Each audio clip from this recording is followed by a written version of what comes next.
Hey everybody, how's it going? The Johnny Cage here, and last time we left off in Lufia, we were about to go into this cave to get the key to Subtleton back from the evil Lizardman who took it. So without further ado, here we are adventuring into our first cave in the game. It's going to be full of little enemies to fight. This one I got in first. I also didn't mention these two green things in the beginning. The first one on top is to change your party layout, you know, who's in the front and who's in the back, and then the bottom one is of course the flea battle. You might have also noticed that I'm at level 7. I have a terrible issue with grinding. Ooh, there's an antidote right there. A lot of little secret rooms like that in this game too. Tons of them. I have a big issue with grinding. I love doing it. I do it in my Pokemon LP all the time. So I'm level 7.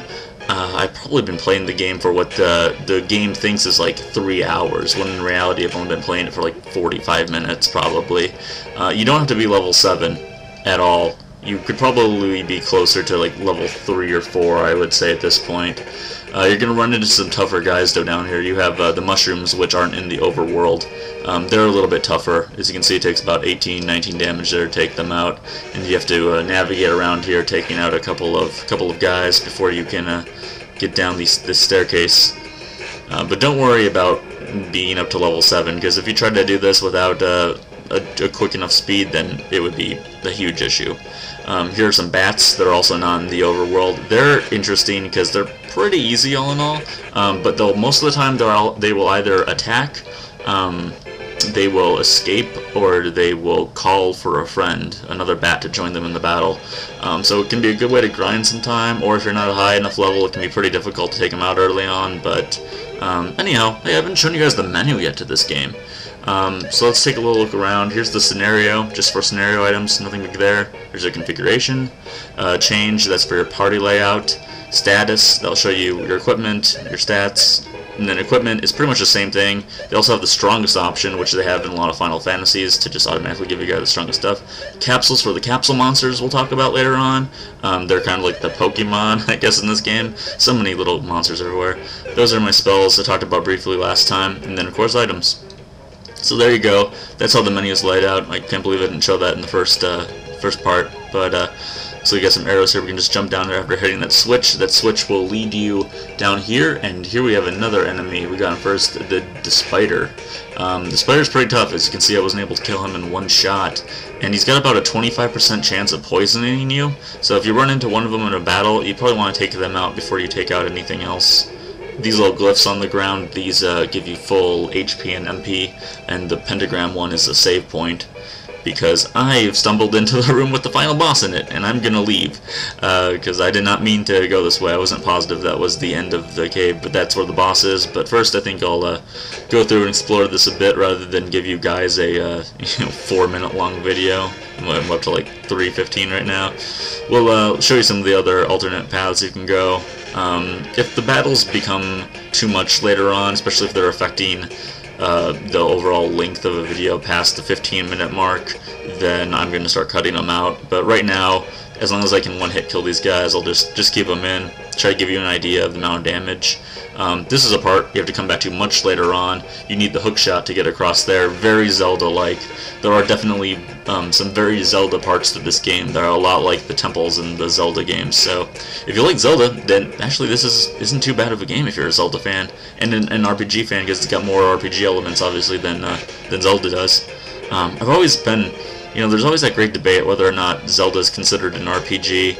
Maybe it's not as great of a debate as I'm considering it to be, but it's a lot back and forth as to whether or not it is an RPG or not. And I think when it comes down to it, an RPG for me is a game where you level up, and that's probably the biggest aspect of it. If you don't level up, it's hard for me to consider it an RPG, but it's debatable. I'm not gonna take a big stance on it one way or another. Here's an interesting little puzzle kind of fight room. Take out some red jellies, which should be no problem at all. You can see if they miss, they're actually doing 0 damage, but there's no number 0 for damage, so they just have to put down miss.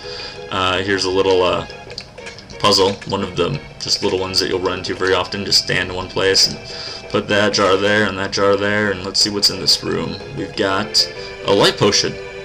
As you can see, I think I picked up that power potion earlier. Life potion, exactly the same thing. It gives you 3 HP. You know, nothing spectacular, but we'll take it. And over here in this room, looks like, ooh, we got another little treasure over here. Let's see what we got. We got an escape, which is, as I mentioned before, just like an escape rope in Pokemon. Nothing too special there, but fun to have. I'm going to try out a boomerang here, which is an item you get from the shop. Does a ton of damage. They're pretty cheap too. If you're not a very high level, maybe you're coming in here at like level 3, I would definitely recommend getting some. They're pretty cheap overall, and they hit every enemy and they do a lot of damage. I only grabbed a few of them, but if you want to go in here, I think they only cost like 30 gold each, which is a real bargain because they will really help you here, especially if you're in a pinch. Great pinch item to take care of any sort of monster issue you got. So we'll go back up here, and it looks like we've pretty much done everything in this cave. The first couple caves are pretty easy. I like the fact that there aren't any random battles. That makes them fly by even more quickly. You don't have to worry about constantly running into enemies and you want to get by. You may have noticed that Lizard dropped a charred newt there, which is something that only he drops, and it gives you back a very small amount of HP and MP when you use it. It's another great little item they give you to help you out in emergencies. So here we go, back down the stairs, jump over this ledge here, find our way back to the final boss of this crazy dungeon. Ignore the spider this time. Might as well heal up our HP and MP. This guy shouldn't be too hard.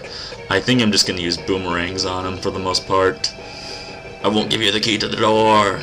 So there you go, first boss. He's got 100 HP. As you can see, I don't have any IP stuff yet, and I do about 19 damage on just my regular hit. Not so much, so I'm going to use a boomerang this time, and bam, 49 damage. So, like I said, I'm not sure if that's based on your level or not, but man, that's a lot of damage. So, well, right there, bam, 1 regular shot, 2 boomerangs, he's gone. No problem there. And in return, we will get back the door key. Oh wow, they really were creative that day. And then, what's this? How could they be smart enough to steal the key? And what did they have to gain by doing this? They don't have anything to gain by doing that. They're just disrupting human life. Oh, what's this? That strange woman that guy at the entrance was talking about. Do you wish to know why, Johnny? Who are you? How did you know my name? You can see the future, know your name and where you came from. Who are you? Never mind. Don't you know why monsters are attacking and they're smarter than humans? Do you know about that ball of light that came by a couple days ago? Of course, everyone knows about that. Oh, this girl does look pretty familiar, doesn't she? And I'm going to try to work on the text next time, guys. Try to draw it out a little longer so that you guys can read it without maybe having to pause it, and so I can keep up with reading it better myself. But anyhow, she's telling me about how I am the true great fighter in this world. Very cliche kind of thing to say early on in an RPG, but, you know, let's get some sort of story going, might as well. There's others that are destined to go on this journey with me. A journey? To fight? That sounds like an awesome time, if you ask me. Did ball of light really bring misfortune? Have the power to change things? Believe me, go on your journey. It's totally up to you. Totally up to you. You can just bail out right now and become the shopkeeper. I know Tia wants you to be. My name's Iris. I ascertain the future. So anyhow, that's Iris for you. They think we might be running into her again somewhere down the road. But anyhow, so let's get the heck out of here. I should have just used an escape. That's what they're there for. The one thing that kind of bugs me about this, and actually bringing up another great Zelda reference here, is that, you know, when you beat a dungeon in Zelda, they always take you right outside of the dungeon. Here, not the case. You almost every time have to go all the way back out yourself, so it's always worth it to have an escape on you, because you're probably going to want it. It becomes a magic later on, so it's not really a big deal right now, but... let's just try to get out of here as fast as we can. Oh, silly monsters everywhere. Snakes, and let's just arrow this guy. Chia! Haven't even used an arrow while I've been in here. That's probably when I use it most, not to get in first on an enemy, but just to paralyze him so I can get around him. So here's the next area. We finally got the key. We're gonna go to Subtleton. And oh my gosh! Oh my god! There's an earthquake! What do I do? What do I do? What do I do? I don't know what to do! I'm scared! I need help! Oh good. That's over. So, if you haven't figured out already, the gimmick here is that there are earthquakes. And that's going to lead us to our next great adventure in this area. First, we'll check out the shop, see what they got, upgrade our armor and weapons a bit. It's best to look through all the weapons of a certain type. Like those were all sword kind of weapons, and look through all of them and get the one that's best for you, because sometimes you'll end up getting one that's not as good as what you could have bought, and you'll just waste your money. So something to keep in mind, certainly. Do the same for the armor there.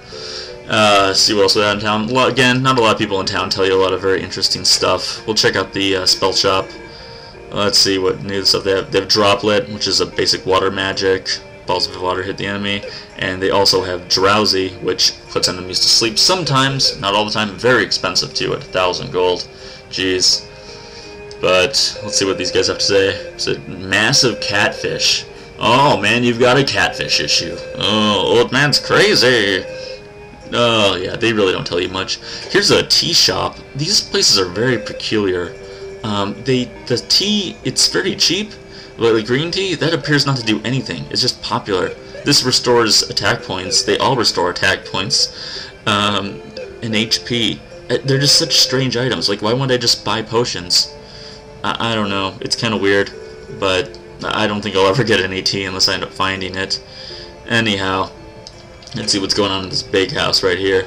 Oh, oops, haven't slept much in the past couple of days. Earthquake said, all day and all night. Can't sleep a wink. I'm sorry, excuse me. I know you're still in my house, but I'm gonna go to sleep. Don't steal my stuff. Although there isn't a lot of stuff to steal in anyone's house in this game. I don't think there's anything at all to steal. But anyhow, I'm gonna go to the inn, I think, and we're gonna wrap it up this time. Next time, ooh, well, let's talk to this guy. Ooh, capsule monsters. Next time, we're gonna go through the cave here in Subtleton, take care of this earthquake issue that they've got, and then we're gonna go to the Fumi Woods, and we're gonna learn all about capsule monsters in this game, which are kind of like Pokemon. But anyhow, that's all for now, guys. Thanks a lot for watching. This has been the Johnny Cage. Subscribe, like, comment if you have not, and I will see you guys all tomorrow.